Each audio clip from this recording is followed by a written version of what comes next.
So I think that there are other industries that are forcing the fashion industry to be more sustainable, to be more functional, to not just throw something out there. And I think a lot of consumers are becoming more woke. And in the sense that I'm not, you know what, I care where that comes from. Sure. I care how that's made.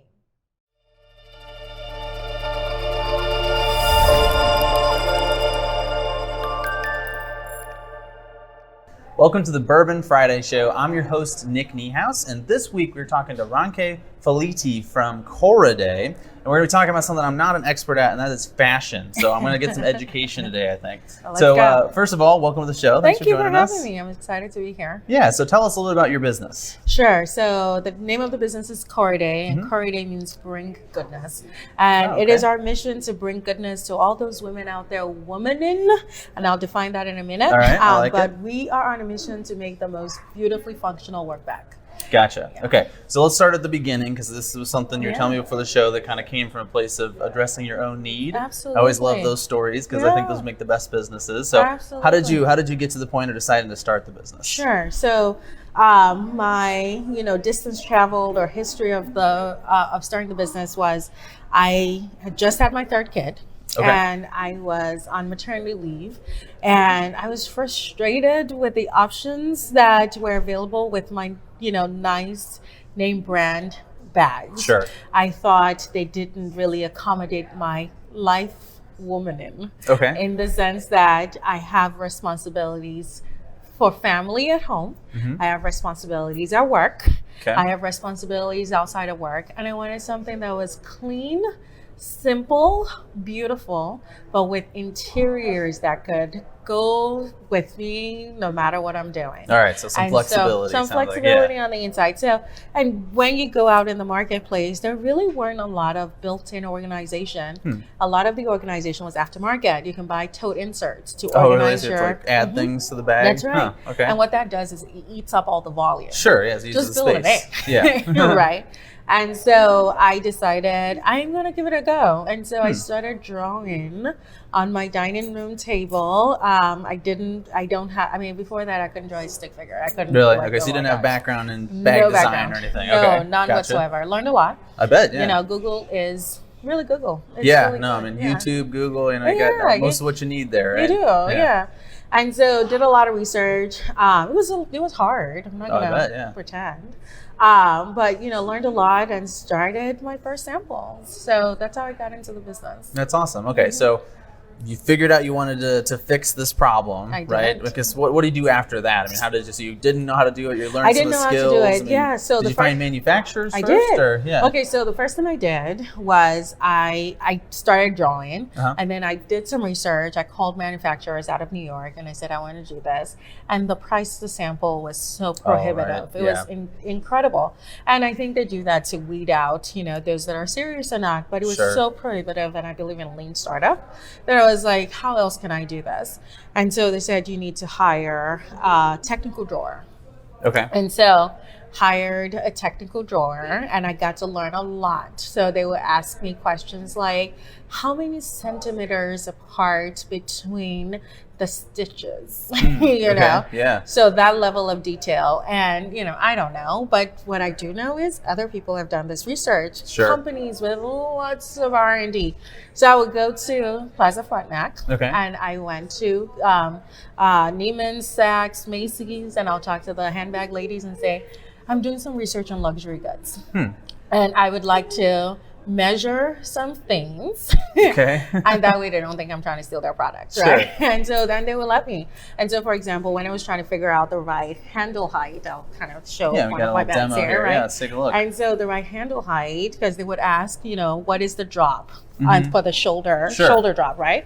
I don't know, right? But I have no clue. So I went and I taped 10 bags, and 8 out of 10 were 10 inches. Okay. Somebody has done that research. Yeah, you don't have to worry about that anymore. I don't have to, reinvent the wheel. So I did a lot of that, and then to find a manufacturer, it was really tough too, and because a lot of people don't share their secrets. And so what I did was I looked up, and I recommend this to everybody.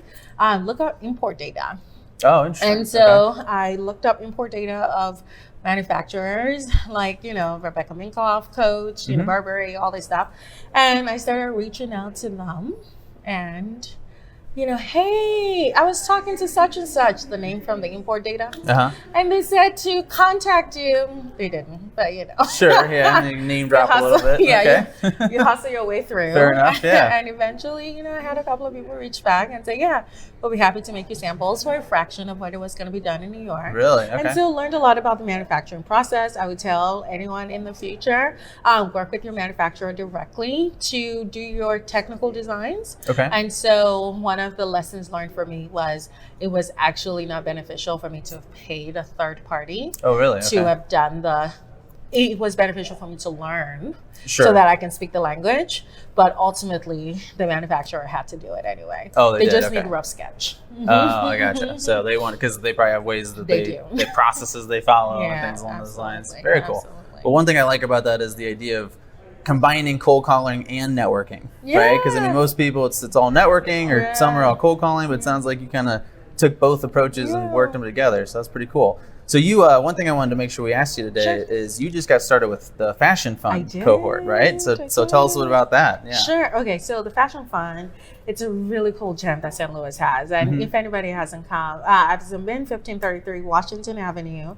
And what is really cool about it is they have this, they call it Fashion Lab Residence. Okay. And so it's a 1-year program and you have access to the lab. It's kind of a co-working space, but beyond that, it is an opportunity to access an incredible network of connected people. Okay. And it's an opportunity to access talent, emerging talent within St. Louis. So think about, they do programming for high school students and college kids as well. Okay. Or even community, they do community events. And so you get to meet people.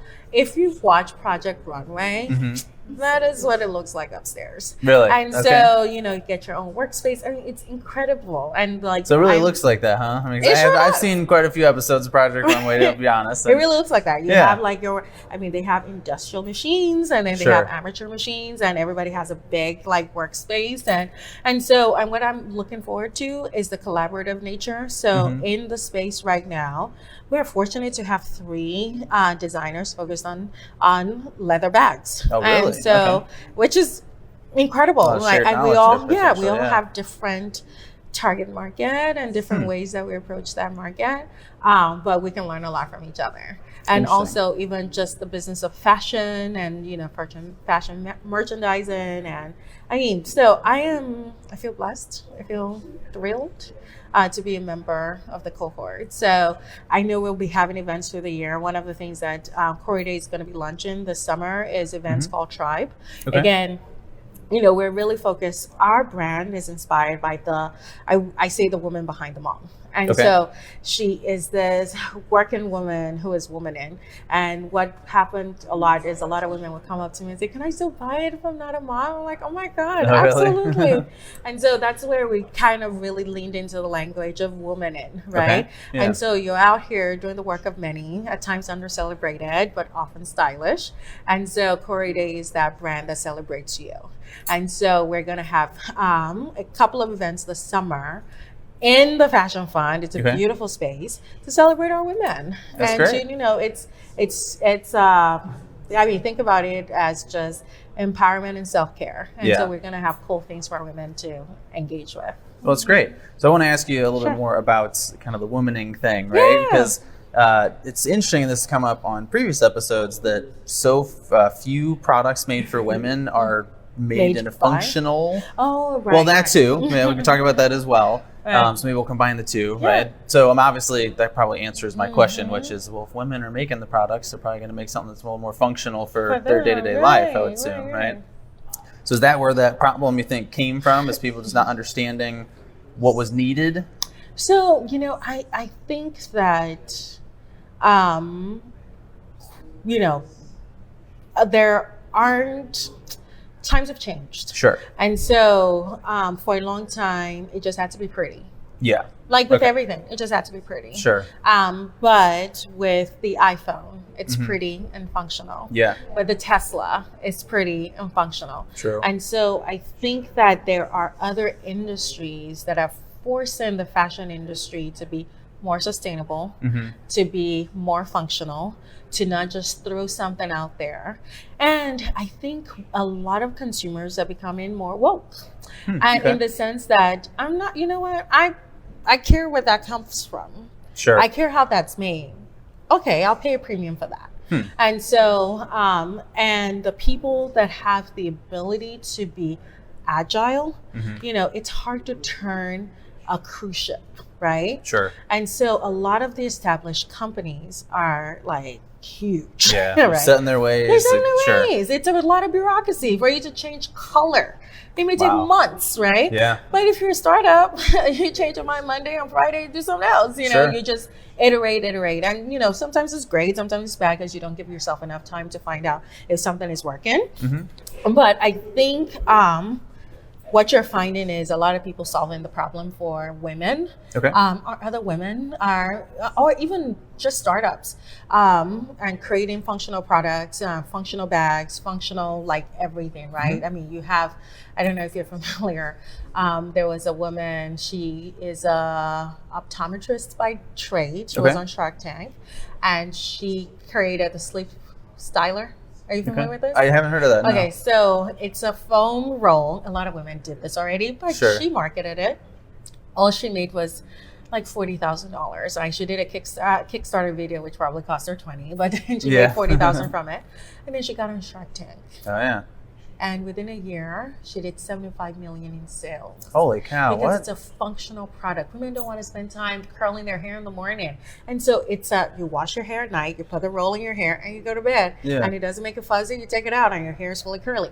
And so, like, startups can do that. But the reason why a lot of startups don't make it is, again, because we don't have the funding or the platform. And so, thank you for having me over today to talk about korédé and share my story. Well, it sounds like, you know, even outside of korédé, there's a huge opportunity here. You know, if that product made that much money that quickly, and, you know, just redesigning these things in a way that are functional is a no-brainer, it sounds like. So absolutely. It's an exciting opportunity, So talk about the future of the business a little bit, right? So you're in hardcore startup mode, you're in the fashion fund, right? So you talked about the events you're going to be doing this summer. What does the product line currently look like? So the product line currently, we have the big toad and we have a clutch. But and so what is really cool about it, if I could do a little demo, is we have this little click and play. So this is like my water bottle, but it can go, I have a big water bottle holder that actually clicks out. Oh, really? Okay. And so it's insulated.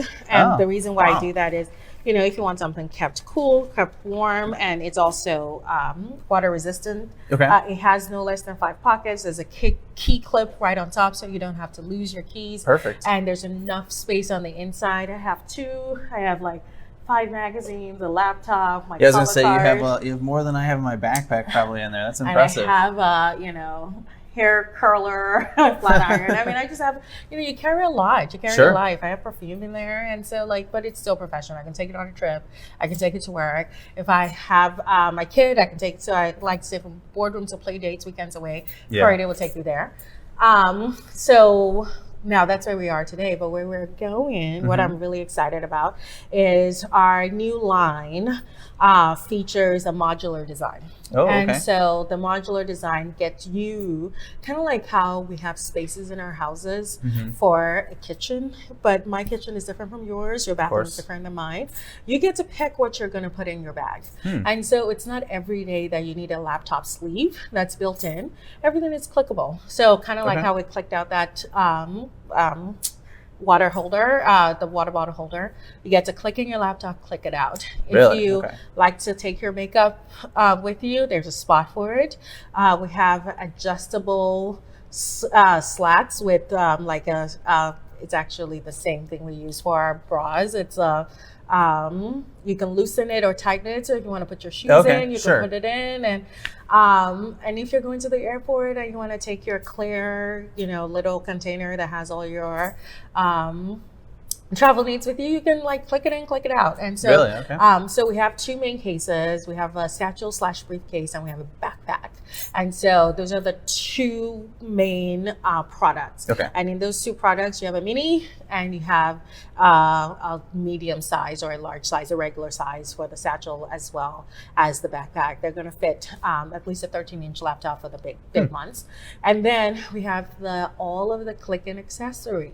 Oh, and very cool. so, Okay. Think about it as pods. And so if I need this pod, that pod, I can click it in, click it out. And so by the end of the summer, we hope that would be out. That's awesome. In the marketplace. Mm-hmm. It's a big project, it sounds like. It is. I was fortunate enough. I actually visited some of those manufacturers that I cold called. So I went to Italy and Spain late fall of last year, and I'm just starting to work with them now. Gotcha. So they're ready to go for you, it sounds like. They are. Right. And so I have a family-owned tannery that's been they've been doing it for 100 years. Wow. In the same location for 71 years, 4th generation. Really? Tannery. And it's small. Cool. It was like a small village town called Monza.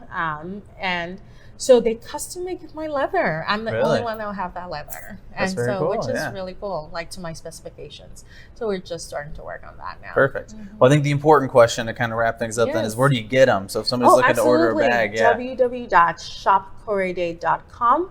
That's shop, SHOP, KORE, D as in David, E, shopkorede.com. And if you're in St. Louis, you can come to the Fashion Fund, which is at 1533 Washington Avenue. Love to see you, and we'll love to be your friend, and hopefully have a business relationship too. I love it. Great plug. So we got just like 3 minutes left. So what we're going to do to wrap things up is we're going to invite Eric to join us here. Let's go. And Eric, who's the founder of the Bourbon Friday event, is going to tell us about the bourbon that he chose for today's show. Sure. So this is mine, huh? Yeah. Excellent. So there's a couple reasons.